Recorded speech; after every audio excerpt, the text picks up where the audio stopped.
I'm going to start off with family networks. So for those of you that are not familiar of essentially what we're doing here with DNA is what we're estimating or predicting is how your DNA sample is related to other samples in our system. And we do this purely by looking at comparing your DNA to other samples. So this is all done on the computer. We're using essentially the same data that we would feed into the autosomal ancestry breakdown, but we're using it in a very different way, different methodologies. So generally, when talking about sort of genetic ancestry or genetic relatives, what you're talking about is how separated you are from your matches. So this diagram really just sort of somewhat demonstrates the nearest matches that you would normally expect if you uploaded members of your immediate family into the system. So a degree of match is essentially defined as like first degree, which is you to your parents or to your children, or to a full sibling. So your first degree parents, first degree relatives, and you share on average about 50% of your DNA with any of those people. And essentially second degree is the more extended people. We shorten them to HAG, which is half avuncular, half sibling avuncular, which is niece, nephew, uncle, auntie, and then great grandparents and great grandchildren. That's the second degree matches. And then third degree are your more distant matches, like your first cousins and your great grandparents. And you can continue on and on and on and on like that. Our system matches, currently we display results all the way up to 7th degree, and we have plans to improve that shortly and extend that out even further. But as you can imagine, the further out you go, potentially you'll find more distant relatives. And trying to understand really how you are related to those people is part of the bioinformatics / computational task. So really, when we're talking about how people are related, you're absolutely right, Sadie. Picked the right time to change slides. So when we are actually trying to do what's involved with this calculation, trying to identify how you are matched to another person. So one of the kind of values that is calculated is what's called identity by descent, or IBD. And really, what this is a measure of how much your DNA or one of your copies of your DNA matches to another person's. So if you can imagine, here is we'll call this person sample A, and this is an example of a single chromosome on the left-hand side, and all the arrows are pointing to variations / SNPs that you see in this person's DNA. So they have 2 copies of chromosome 1, and each copy will have its own SNPs along each of those copies. And then if we color that up and just imagine that we're going to kind of characterize all of these SNPs, we're going to call one copy the black copy and the other copy the orange copy. So when we go on to the next slide, we can imagine that this sample A person has children with sample B, and we've characterized their 2 copies of this particular chromosome in the same way. They have their own pattern of variants down their 2 copies, so blue and red for this person. And when children are generated, when this DNA is passed on to the next generation, what you see is what's called a recombination event around the 2 copies of the person that A has, which is the formation of gametes, of egg cells and sperm cells. So if circle is female and square is male, then circle, the egg cells will all contain a single copy of that one chromosome, and that single copy in every different egg cell is a random shuffling, approximate random shuffling of the 2 copies that exist in normal cells. And the same goes for the formation of sperm. So in normal human cells, you have 2 copies, but in sperm cells, you have 1 copy, and that 1 copy that's generated is a random shuffling of the 2 copies that are normally found in all cells. And so what you then have is the progeny, the children of this couple. What those 2 children will have, they'll inherit a randomly shuffled orange and black chromosome from their mother, and a randomly shuffled red and blue from their father. And because the shuffling is somewhat random but has a pattern, what you will see is that the children will all have 50% of their DNA from their mother, and 50% from their father. So that doesn't change because one of their copies that they've inherited from the father is a random shuffling of theirs, and the same for the mother. So this is essentially the reason why siblings look somewhat similar to each other and to their parents, but are actually different from each other genetically. It's all to do with this process that happens at the formation of sex cells. Got an audio problem. Can we check that? It looks okay on our microphone. Yeah. Okay, let's see if it persists. Please let us know if it does. Next slide.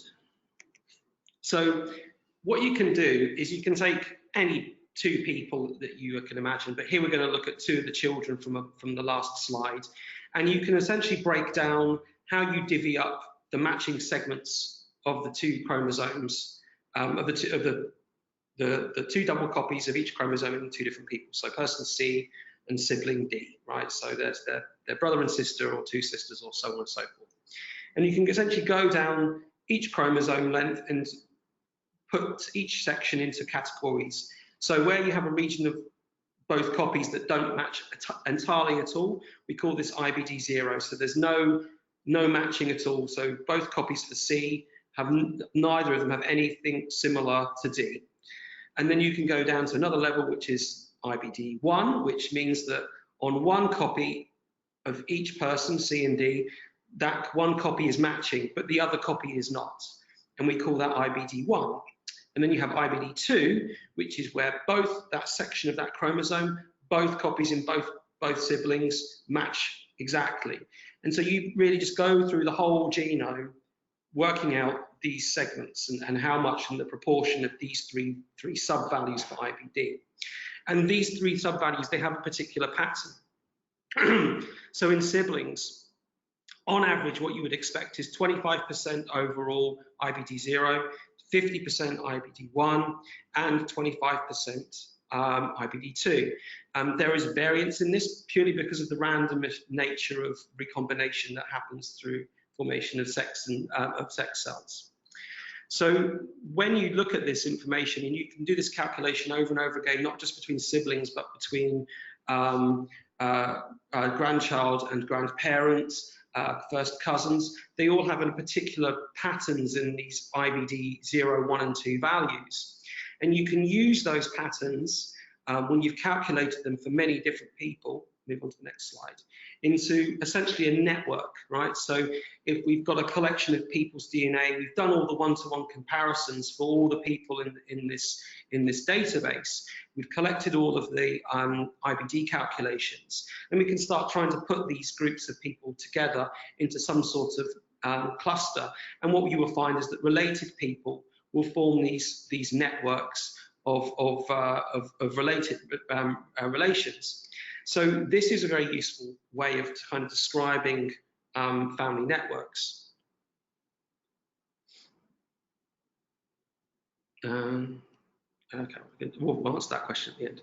So once you form these networks, essentially, you can then move on to trying to collapse them into something that approaches a family tree, or a pedigree tree, as in science is what they're actually known as a pedigree. But essentially, you can, if you know something about the age of the samples, i.e. their birth dates, you can then start trying to resolve these complex networks into something that resembles a family tree. And when using this, you get essentially quite a lot of accuracy in trying to decide how two people related. So we do this currently with family networks, Living DNA portal, and we are working actively on actually presenting. Currently, matches are a table of matches. We're actively working on presenting people's matches in this sort of framework, but it's actually quite complicated, it turns out. But we're actively working on that. We also use a separate program for detecting more distant relatives, which is essentially more based upon a discrete method for looking at IBD1 segments. So in this slide, this is actually an example of Heath's little girl's results in family networks. So I'm going to let Heath talk about how we found using our pipeline. Yeah, so we've tested several members of my family, including my daughter. And so this just shows what her results look like in our portal currently. So she has a parent-child relationship with me, which is good, and a parent-child relationship with her mother, Stephanie, and a grandparent relationship with my father. So we were happy to see that all these relationships match my understanding of the relationships. Yeah, and so we're actively working to try and present these in the form of a family tree and add a number of other features such as messaging and other ways of adding more value to this. So currently it's just a list of matches. Yeah. So what we will be doing, what I should mention is that if you want to be part of Family Networks on the Living DNA platform, it's free to use. There's no additional cost. If you're an existing customer, you have to opt in. This is not an automatic process. So it's all about consent. So you have to essentially provide consent to be part of Family Networks. You can also opt out at any time if you like, and you have the ability to mask yourself from people that you would rather not be messaged from. So there are a lot of features that we've put in place for you to try. Also, if you've tested with another company, you are able to upload your raw data from that provider to our customer portal and get family matching for free. So that's open to anyone at any time. You'll need to download your raw genotype data from your other party and upload it into our portal. If you don't have an account with us already, so if you go to the Living DNA website and you create an account, it will prompt you to upload your data. And that's how you get in if you haven't tested with us. So please do. Our database is growing quite rapidly, and we run the pipeline. At the moment, we run it every 2 weeks or so, on average every 2 weeks, and we're going to bring that down to every week shortly. Do you want to try and answer any questions that people might have for this section? So Gerard has asked us, does a female child inherit an even split of DNA from both parents? Yes. So yes, you do inherit an even split from both parents. You do get, we get one copy, every copy of the autosomes, so 22 autosomes, chromosome 1 to 22. Everyone has 2 copies of those, right, in a normal cell. And one copy is an amalgamation of your father's 2 copies, and the second copy of every chromosome is an amalgamation of your mother's. However, when it comes to grandparents, the amount of DNA that you inherit from each of your respective grandparents actually fluctuates. So you would think that if you get 50% of your DNA from your dad, then you would get 25% from each of his parents by inheritance, and so on from your mother's side, so 25% from each of her parents. But actually, because of this way that recombination happens, that I showed with the colored segments, what can happen is you can actually inherit more DNA from one of your grandparents on your father's side than the other. So you might end up getting 40% of your father's father and 10% from your father's mother, right? Or vice versa. So you can be slightly more like one grandparent than the other, but it's always 50-50 from your 2 parents. It's just that 25-25, 25-25 split is different on either side of your family. Okay, so we've never really spoken very much about mitochondrial DNA or Y-DNA results / our methodologies as part of the webinar. So this is the first time that we're going to be talking about this. So we do get an awful lot of customer questions asking about specifics to do with these 2 tests, and so that we're going to talk a little bit about the terminology, about what is a haplogroup, what is a haplotype, those sorts of things, and then we're going to go through the mitochondrial kind of DNA, what it is, and then explaining our results in that context. And then we're going to do the same for the Y. So I'm going to kick off the introduction. So Basically, terms and a description of terms, always useful when talking about such things. So essentially, what is a haplogroup? Okay, well, a haplogroup is a group of similar haplotypes that share a common ancestor. So really, it's a grouping of haplotypes. Okay, well, that's fantastic. So what is a haplotype then? Well, a haplotype is a group of variants or alleles, SNPs, if you like, that are inherited together from a single parent. So thinking back to family matches, a haplotype might be one long segment on one copy of the chromosome. That could represent a haplotype. It's a very non-specific kind of classification.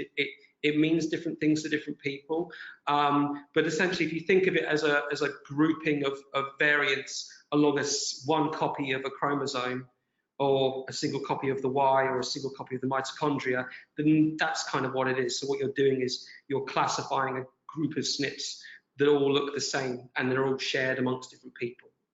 So phylogeny and phylogenetic trees, well, that's what we feed this data into in order to derive how your classification compares to other people's, how different you are to them or similar. So phylogeny is essentially the classification of similarities and differences in these genetic characteristics between individuals. And what is often generated from this is a phylogenetic tree, which is like a branch diagram showing the genetic history amongst the individuals that you've used to generate that tree. So any phylogenetic tree also represents something about human biology and human evolutionary history. So it's an inherent product of doing these analyses. So moving on to what the mitochondria is. Well, so mitochondria is essentially like a little powerhouse that exists in every cell in the body. And there are numerous copies of the mitochondria, and their primary purpose is to create energy for other cellular functions, okay? So due to their unique origins, which I won't go into, but I would love to at some point, essentially mitochondria have their own copy of DNA that it resides within it. It doesn't exist with all the other chromosomes. It doesn't live with the 22 autosomes and the Y and the X. It lives inside the battery itself. And because of the way that the egg cell is fertilized by the sperm cell, when the sperm cell meets the egg cell, only the center of the sperm cell goes into the egg and the rest of the sperm cell is left outside. So what happens is that the fertilized egg that then becomes a new person only has the mitochondria that it got from its mother. So this is why it's called the mother line, right? Which is essentially the mitochondria that you have in your body will be the same as your mother, and so on and so on and so forth. Well, almost the same. Essentially, because DNA replicates itself and introduces mutations or slight mutations every 1,000 or so copies, then you get alterations, and this is how we come to looking at haplotypes for mitochondria. So obviously there's other things in the news lately, and if you follow the scientific literature about instances where people have shown that certain mitochondria from the husband can be inherited by the child, but these are essentially fringe cases. So in general, and for the purposes of this product, we're not going to talk about those sorts of events. So next slide. So what does a mitochondria look like? Well, these are awesome diagrams that confuse everybody, but essentially what this is trying to demonstrate is the fact that the mitochondrial DNA is circular. Okay, it's not doesn't have the characteristic long shape that other pieces of DNA do have, and it's incredibly small. It's only 16.5 kilobases long, and it's very tightly packed with genes. So most genomic DNA in your autosomes has large gaps in between genes and within genes, whereas mitochondria has very small gaps or none at all. And consequently, this has a real effect on, because of its functionality, which is the synthesis of ATP, and the functionality of all of the genes in mitochondria. Really what the story is that every time mitochondria replicates itself, any mutations, any variations that sneak in usually really affect the functioning of that mitochondria, and they essentially die. So what you have is an accumulation over many, many thousands of years of variants that cannot affect the mitochondria in a negative way, i.e. its functionality stays the same over generations and generations. So really, when we look at the SNPs that we test for on our for living DNA for doing haplotype analysis, we are looking at roughly 3,500 SNPs across the length of the mitochondria, and these are going to be essentially spaced or located in particular places where mutations are tolerated by the functioning of mitochondria. So it's really a story about which is going to be slightly different from the Y chromosome, about mitochondria not tolerating many SNPs over many thousands of years. So this is essentially what we generate our mitochondrial haplotype from. Okay, so I'm going to talk a little bit more about the haplotype trees that we use and that we display in the customer portal. So we're showing here the mitochondrial tree. So at the top left here, you can see the MRCA, which is the most recent common ancestor of all mitochondrial genomes. This is often known as mitochondrial Eve. So all living people can trace their mother line back to some woman who lived in Africa about 150,000 years ago. And since then, there have been many mutations, and this is split into a large number of groups. And this just shows the major groups that the mitochondrial tree is divided up into. These are all groups that split from each other at least 50,000 years ago. And so that this is a hierarchical tree structure. So my mitochondrial haplotype is H1B1. So I'm also H1B and H1 and H, and then H is a subgroup within R0 on this map, and a subgroup of R and an L3. So all of these haplogroups define the haplotype that I share with other people. So it's this tree-like structure. So in here we're showing the within the database of from all the tests that we've done for these major haplogroups, the proportion of our customers that fall into each of the major groups. So you can see it's highly biased towards a couple of the major H lineages, as well as U5, T2, J1C. And all we've done here is people that are further down in the tree from these branches, we've just lumped them all together into these major groups that they belong to. This is a summary of all the migration groups for all of these major haplogroups, or the migration routes. So you can see the root of the tree is in Africa, where all these L lineages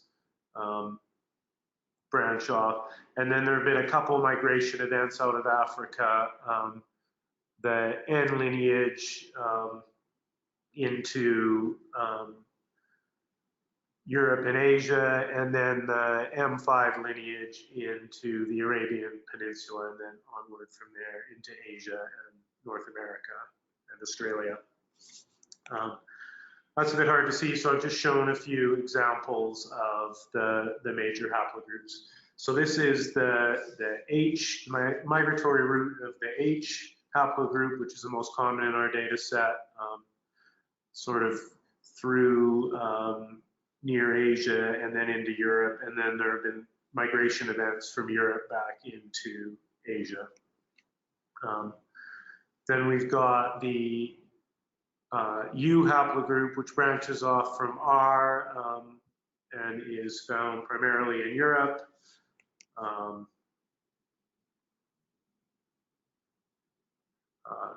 Similar story for the T haplogroup, which is shown here, and the J, which looks very similar.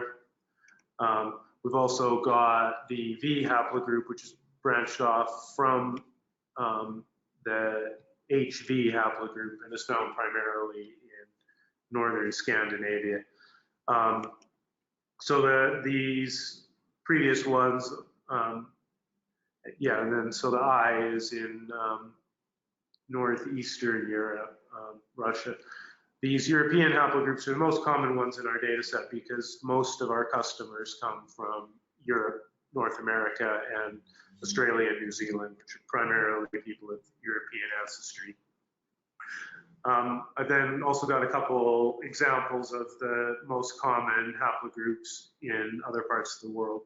So this is the Australian and Asian haplogroup M, and then the slide before that was the X haplogroup, which is common in North America. Okay, so then moving on to the Y, and Martin will take over for this again. Okay, so in contrast to the X chromosome, the Y is a completely different creature, if you like. So the Y chromosome is obviously only present in males. It's much bigger than the mitochondria. It's roughly 57 megabases long. What's that? Well, it's essentially 57 million ATC and Gs. That's essentially what it is.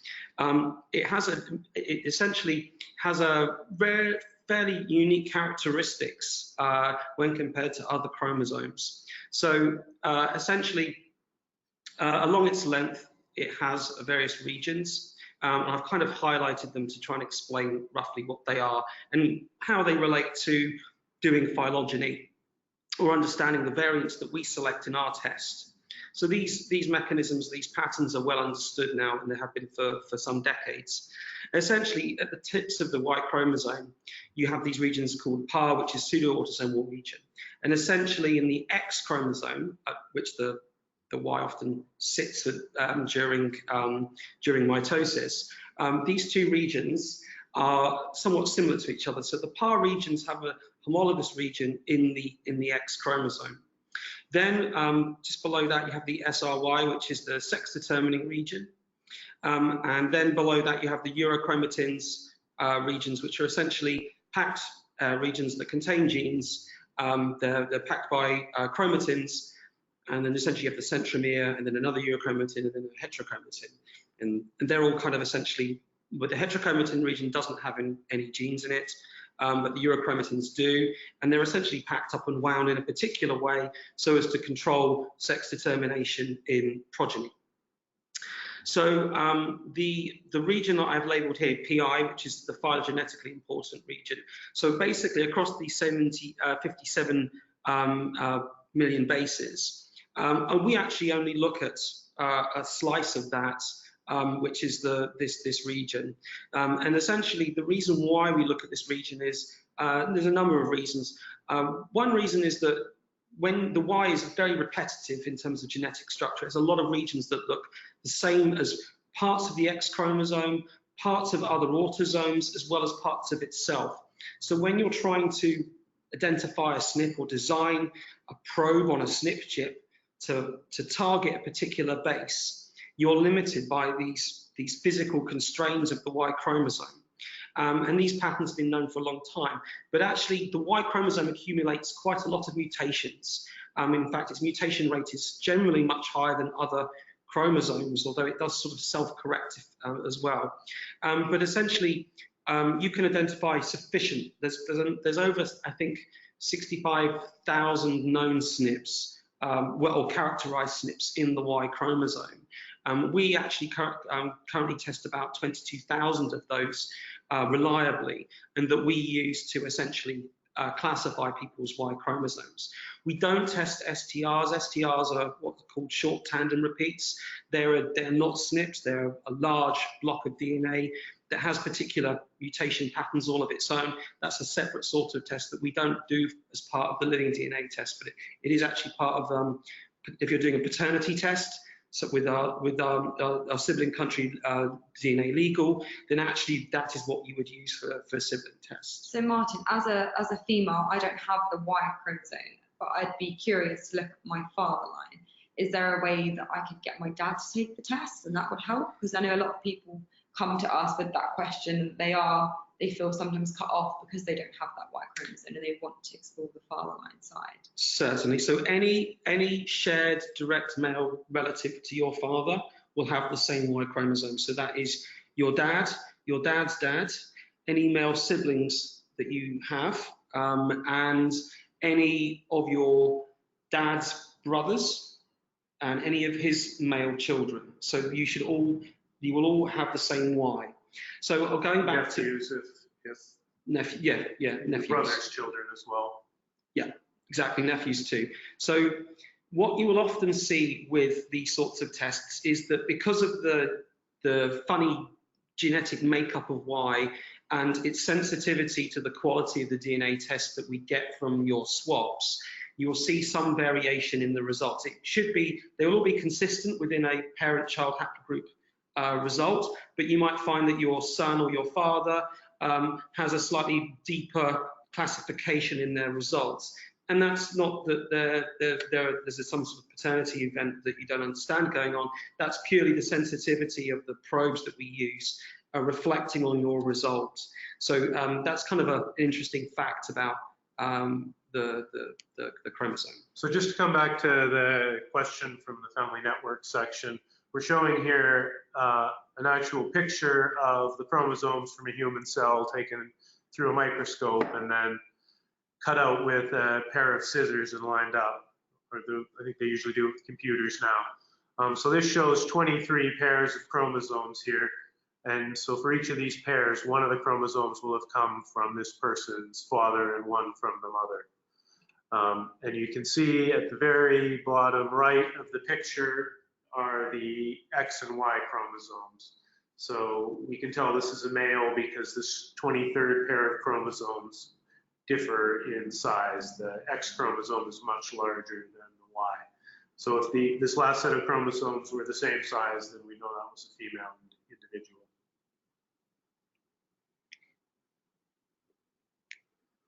Okay, so do you want to take this one over, Heath? Oh, I'm going to do this one. Okay. So in the same way that we use phylotree for classification of mitochondrial markers, we used ISOG's Y tree for our classification of our Y markers. So ISOG stands for International Society of Genetic Genealogy. If you haven't visited their website or even signed up as a member, then please do. It's essentially a sort of an organization of volunteers and people such as yourselves that are interested in genetic genealogy. And they have groups of people that essentially curate a whole mass of Y variant data into a series of trees. So on the right of this slide, you can see essentially a representation of the major branches of the Y tree, and essentially these 21 sub branches that you see on the right, they're essentially they take you back to about 50,000-ish years ago. Essentially, below these what you call these trunk branches are many sub branches.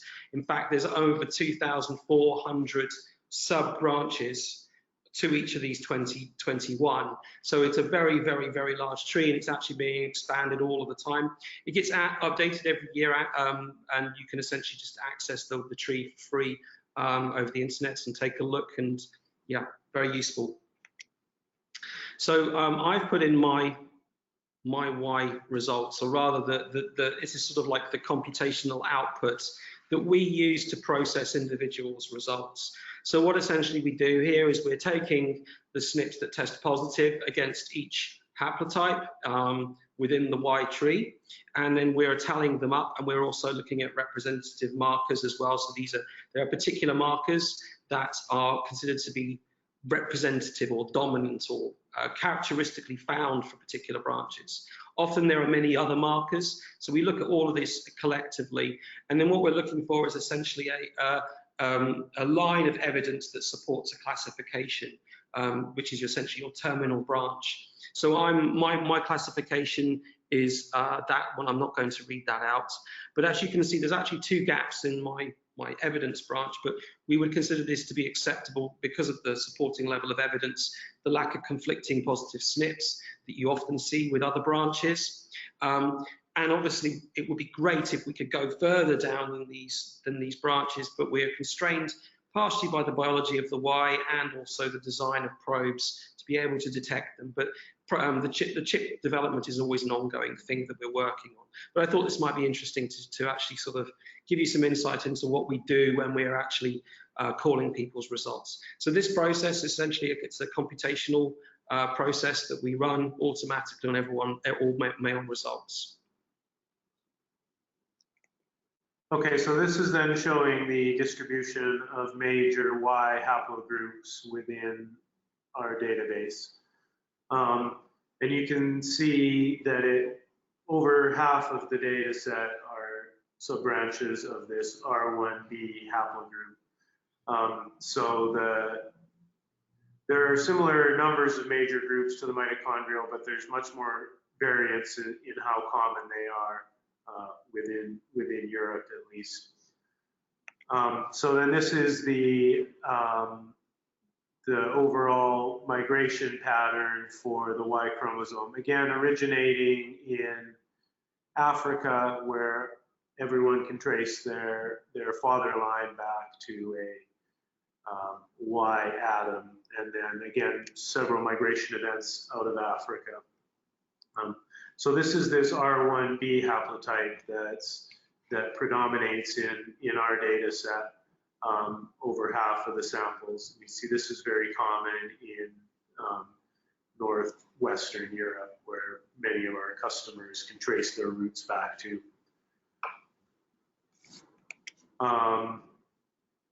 And then some of the other common haplogroups are this I haplogroup, which is found more predominantly in Central Europe and into Scandinavia. And then, if you want to go on to the next one, the J haplotype, which is common around the Mediterranean. It's primarily a North African haplotype, but there's been migration into the Iberian Peninsula as well. Some of the other important groups are the E haplogroups, which are the most common in our data set among the African haplotypes. Then H is common in the Indian subcontinent. The D haplotype predominates in Eastern Asia, and the C haplotype is the most common one we see in Australia and North America. If you want to just go back for a second.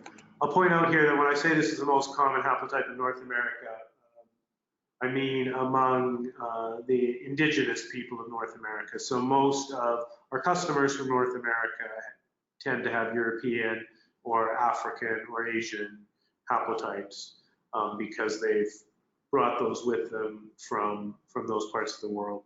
But these are the ones, the C's are the most common among people that colonized North America 12,000 years ago, whatever it was. So, and finally, so this is just a representation of this is actually my results through the customer portal. So I've just done some snapshots. This is purely just to say that every haplogroup that we present in the results portal, we actually annotate ourselves in terms of anthropological history. And what we're trying to do is communicate to you something about the human history of each group and how it originated, so timescales and those sorts of things. And this is all primary research, so we look at the primary publications by academics to essentially curate all this information. We do this not only for YNMT, we do this for the autosomal ancestry test as well. So this is essentially quite a lot of effort goes into putting this together for our customers.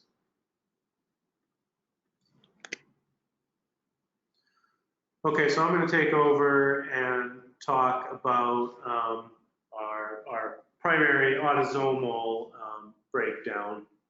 So this is the main part of what we test for and sort of our primary product. And I'll basically describe how we break the world down into different regions just using the genetic information. So here I'm showing probably the most common way that the kind of genotype data that we use is analyzed. So this is just a plot of genotype data where it's all basically all the variability across all the SNPs has been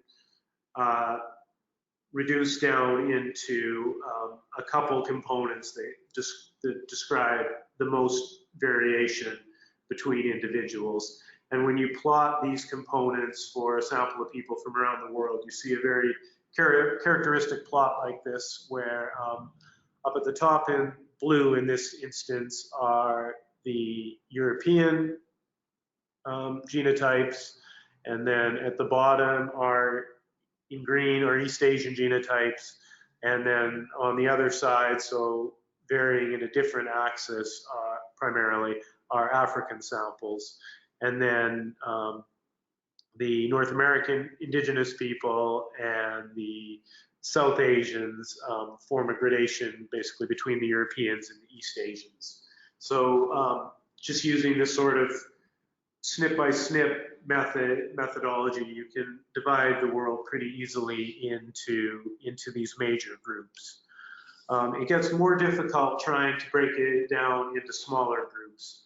So here I'm showing exactly the same analysis, but now just focusing in on the European cluster. And this is now color-coded by different countries. And you can see that it does form a few separate clusters. The colors tend to group together more often than not in most cases. But there's a large ball in the center with individuals from a bunch of different countries, and generally quite a bit of overlap between the different clusters. So it's really challenging to take someone, place them in a plot like this, and identify where their ancestry comes from. So we've taken a different approach with our autosomal product here, which is going back to these haplotypes that Martin discussed in the first part of the talk. So instead of treating each of the SNPs individually and just counting how many you have in common with people from different countries in our panels, we try to identify large stretches of SNPs that are all inherited from people from the same population.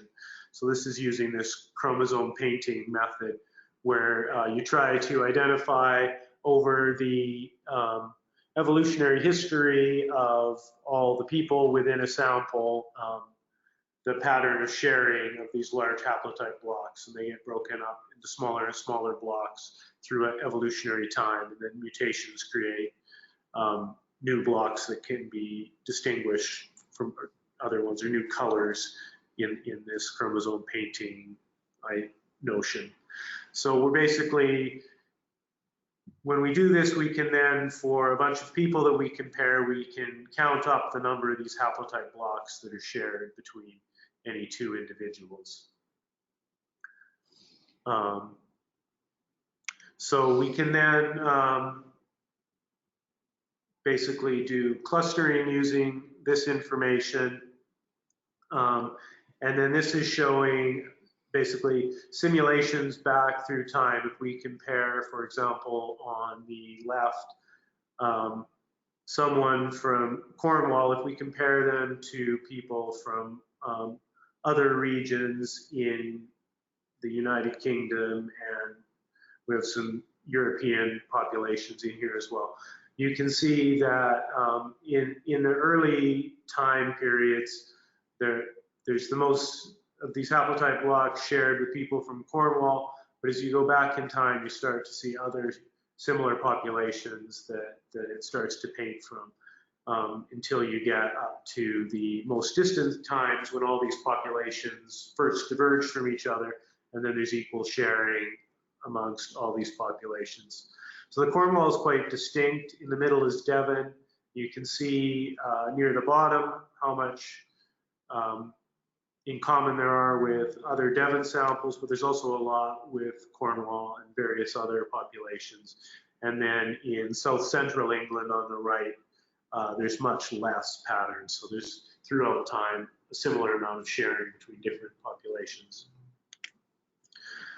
So we can then take that information and we use a Bayesian resampling method basically to cluster all of the individuals in the data set into different clusters. And this is an example from a paper from 2 years ago using a lot of the same data that we use in our panels for the United Kingdom.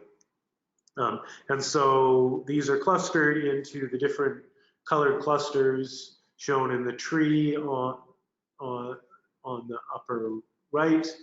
And that's simply using the genotype data without paying any attention to where the samples are coming from. You can identify these clusters and this sort of, again, hierarchical relationship of how samples are most closely related within a cluster, but then which clusters are most closely related to each other. In this paper, they then map the individuals onto a map of the United Kingdom, color-coded by which of these clusters they belong to. And you can see that in contrast to that plot I showed earlier, which was just using SNP data to separate people, you can see actually not only very clear clustering of different countries if we zoomed out some, but even within the United Kingdom, we can see that Cornwall and Devon are clearly separated from each other and from the rest of England, and Wales is divided into several clusters. Basically, we can divide most of the United Kingdom up into different clusters. And again, this is just completely driven by the genotype data. We've worked to refine these methods further to try and break down particularly southeastern and central England into smaller regions using more of a geographically driven method where we incorporate the information about where samples are from to try and break them up into smaller regions. And doing that, we've been able to split up the United Kingdom into the different regions shown here, and we've done similar analyses for the rest of the world as shown to the right of that. So these are all the regions that we currently populate customers down to, so you can be assigned to any amount of any of these regions depending on where your ancestors come from, and we're constantly working to improve this. So we're hoping within the next year to release a large update to where we'll introduce a bunch of new regions and also improve the accuracy of assignment to each of them as our database grows. I know we recently shared a German update blog, which Marina, who's also on our science team, worked really hard on. And we are really proud to say that that has been updated, and you can check that blog out on our website. And we will also be releasing an Irish panel update shortly as well, which again, Marina's been working really hard on. So that will be shared within the next few months. Martin and Heath, is there anything else you wanted to add? Well, unless you've got any questions, so this would be a great time to pose any questions you might have. I don't see any new ones coming through. But yeah, you know. I guess one of the things that we see a lot is when people do get their haplotypes come through on their portal, when they see this refined grouping, they think, well, what now? What does that mean to me? What am I supposed to do with that information? Is there a good way? I know you kind of have gone through how we do it and things, but is there a sort of an overall description on what you do when you find out about your haplotype, what that says about you in terms of now? Well, so I think it's fascinating. It depends what sort of questions you're trying to answer with the product. So I mean, essentially, if you're interested in your general ancestry, the regional breakdown is a fantastic method. Thank you very much for listening. Yes, thank you very much. Thanks, guys.